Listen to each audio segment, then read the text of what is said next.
SANS, the Submerged Acoustic Navigation System, is a system originally developed to allow submerged submarines to precisely determine their own position while remaining submerged and acoustically passive. Today's SANS provides active acoustic tracking for multiple underwater vehicles equipped with MK-84 pingers, as well as acoustic data telemetry between in-water vehicles.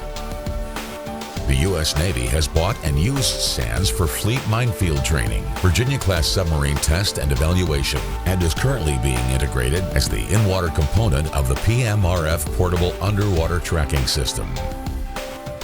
SANS has 3 different modes of operation: self-track, transponder tracking, and acoustic data telemetry mode. All 3 modes may be used simultaneously.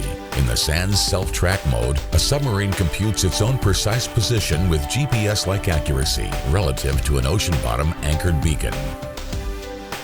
In the SANS transponder tracking mode, Navy's standard MK-84 pingers interrogate the SANS beacons at either B or K frequencies, and the SANS beacons respond with a short and efficient uplink signal.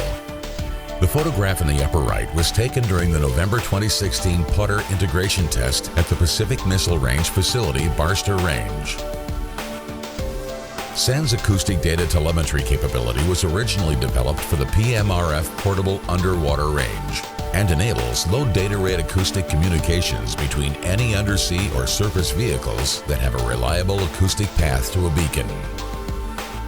The SANS beacon consists of electronics, batteries, anchor release mechanism, and transducer. The beacon components are assembled into a glass sphere in a laboratory setting. The final assembly is then covered with a plastic hard for environmental protection. After the beacons are fully assembled, they are placed into protective yellow shipping containers. SANS beacon deployment is straightforward. In 2016, 21 SANS beacons were installed in South Florida and geodetically surveyed in just 4 days. This means that a 576 square mile underwater tracking range was installed and surveyed in just 4 days. In a moment, you'll see a short video segment filmed by a camera attached to the sea lion that you see here in this photograph.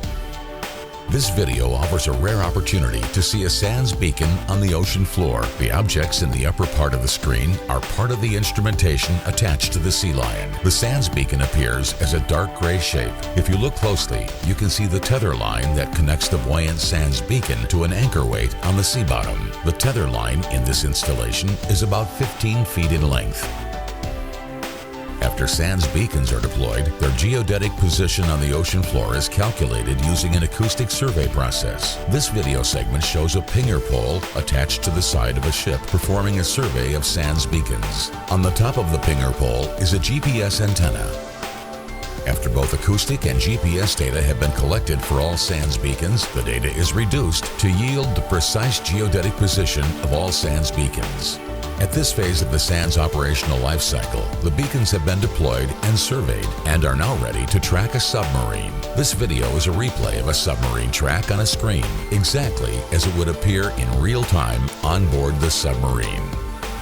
If, after the completion of a tracking event, the beacons are no longer required in their current location, they will be recovered. This still photograph shows 3 recovered SANS beacons on the deck of the recovery ship.